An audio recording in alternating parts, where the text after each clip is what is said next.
Hi guys, so today I am going to show you how to station your balloons. And what we're going to do here, so I already set my balloons, and these are 12-inch balloons, but I did not blow them up all the way. And I am going to show you how to make them super round.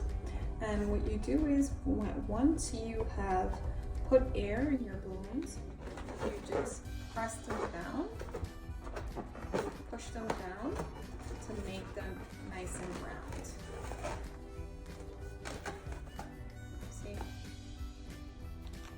So when you're tying the balloons, you want to try to tie them closer to this than to here. Okay?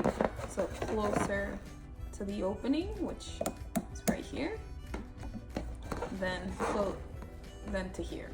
And the reason why is we want that space, and we want that space so that we can stretch it out and place this across. So we're going to put it through,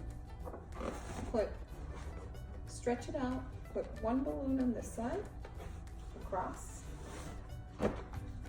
the other balloon on the other side.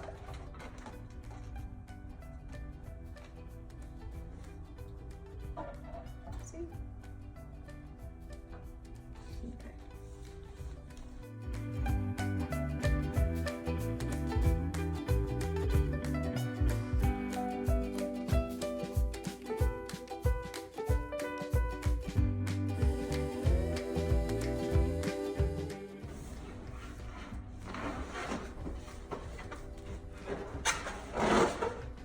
Across. So